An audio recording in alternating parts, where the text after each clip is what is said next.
Hello everyone, welcome to my channel Pathway to Pinnacle. अब तक हमने समझा न्यू क्रिटिसिज्म क्या है, क्लोज रीडिंग क्या है, ऑर्गेनिक यूनिटी क्या है, लिटरेरी डिवाइसेस क्या थी। अब हम मिलते हैं उस थिंकर से जिसके बिना न्यू क्रिटिसिज्म को समझना ऑलमोस्ट इम्पॉसिबल है।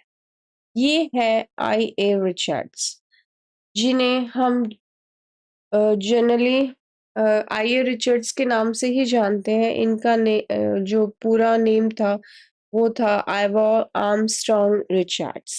इन्होंने लिटरेचर पढ़ाने का तरीका ही बदल दिया। आज दुनिया भर की यूनिवर्सिटीज में जो क्लोज रीडिंग और टेक्स्ट एनालिसिस होते हैं उसकी फाउंडेशन रिचर्ड्स ने ही रखी है। तो who was I.A. Richards? He was born in 1893 and died in 1979. He was a literary critic, educator, linguistic. ये कैम्ब्रिज यूनिवर्सिटी में पढ़ाते थे और स्टूडेंट्स को पोएम समझाते थे। लेकिन एक प्रॉब्लम थी, स्टूडेंट्स पोएम को एनालाइज खुद नहीं कर पाते थे।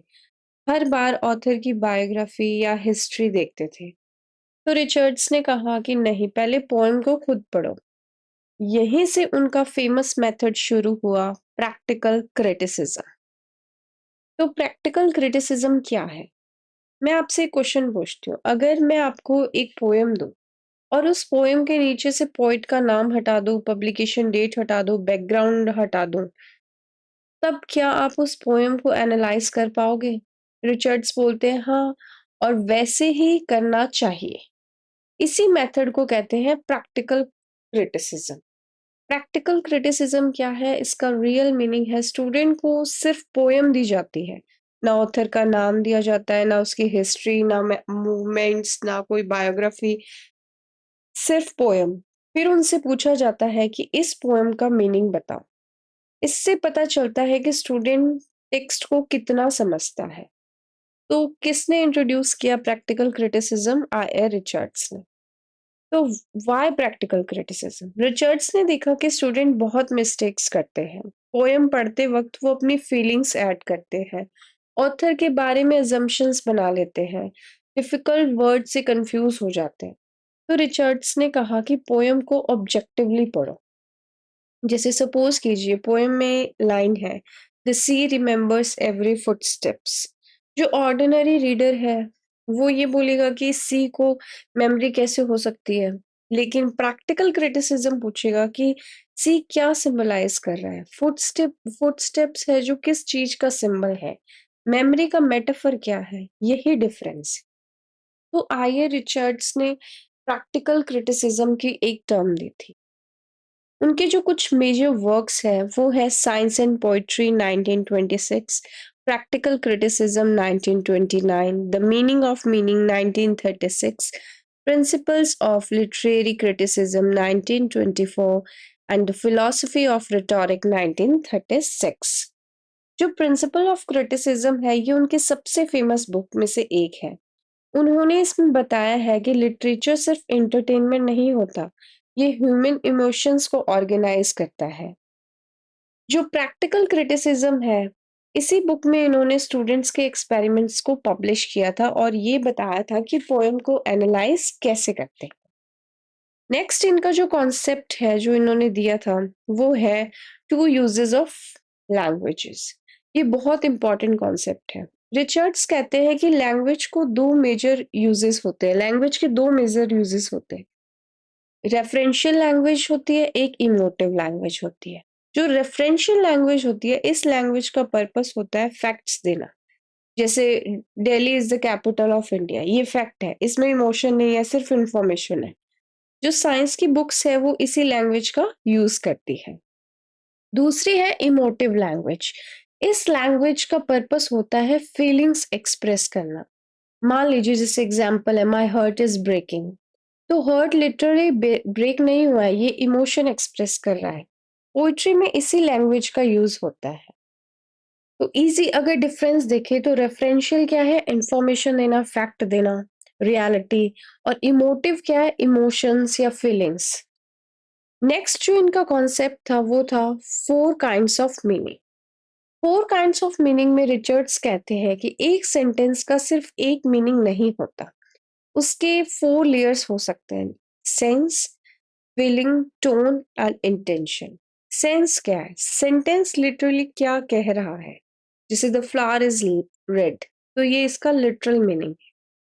ठीक है, लिटरल मीनिंग मतलब वो सेंटेंस एक्चुअल में क्या कह रहा है। फीलिंग में क्या है? राइटर की इमोशनल एटीट्यूड क्या है राइटर का।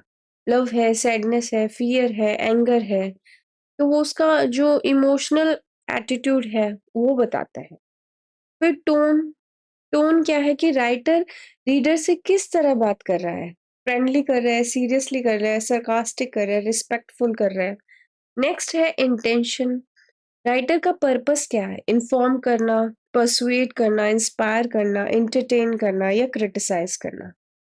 जैसे मान लीजिए एक सेंटेंस है, यू फाइनली केम, तो सेंस है कि तुम आ गए। फीलिंग क्या है कि खुशी हो रही है या गुस्सा आ रहा है, कॉन्टेक्स्ट पे डिपेंड करेगा। टोन क्या है?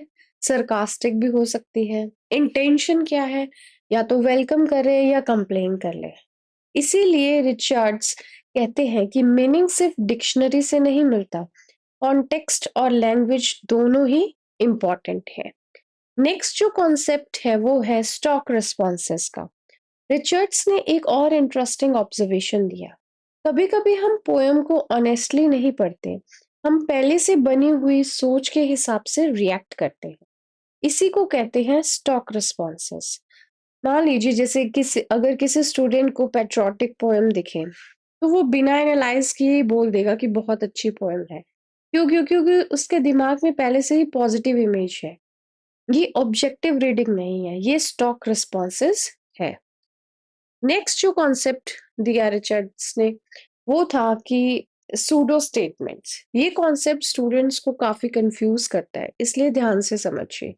रिचर्ड्स कहते हैं कि पोएट्री में हर स्टेटमेंट साइंटिफिक फैक्ट नहीं होता। जैसे द मून स्माइल्ड, तो मून स्माइल नहीं करता, ये साइंटिफिकली फॉल्स है, लेकिन पोएट्री में इसका मतलब है। मून को ह्यूमन क्वालिटी देकर एक ब्यूटीफुल इमेज क्रिएट की गई है, इसलिए पोएट्री के स्टेटमेंट्स को साइंटिफिकली टेस्ट करके उनको जज नहीं करना चाहिए। इसी तरह के स्टेटमेंट्स को रिचर्ड्स ने सूडो स्टेटमेंट्स बोला है। तो अब एक बार रिवाइज करते हैं कि रिचर्ड्स ने क्या क्या दिया है। प्रैक्टिकल क्रिटिसिज्म, क्लोज रीडिंग को स्ट्रेंथन किया है, टू यूजेस ऑफ लैंग्वेज दी है, कौन सा था? रेफरेंशियल और emotive. Four kinds of meaning दिए हैं, सेंस हो गया, फीलिंग, टोन और इंटेंशन, स्टॉक्स रिस्पॉन्सेज और pseudo statement, objective text analysis. ये सब न्यू क्रिटिसिज्म के फाउंडेशन बन गए। तो प्रैक्टिकल क्रिटिसिज्म क्या है? ऑथर का नाम हटाओ और टेक्स्ट पढ़ो। रेफरेंशियल लैंग्वेज क्या है? Facts. Emotive language, feelings. Four kinds of meaning, sense, feeling, tone, intention. Stock responses क्या है? Pre decided reactions. और सूडो स्टेटमेंट क्या है? पोएटिक स्टेटमेंट्स जो साइंटिफिकली प्रूव नहीं होते, जो साइंटिफिक फैक्ट्स नहीं होते, लेकिन आर्टिस्टिक ट्रुथ एक्सप्रेस करते हैं। आई होप आपको आई रिचर्ड्स के सारे जो कॉन्सेप्ट्स थे वो बहुत अच्छे से समझ आए। अगले वीडियो में हम कवर करेंगे टी एस एलियट को। मिलते हैं नेक्स्ट वीडियो में। Thank you so much.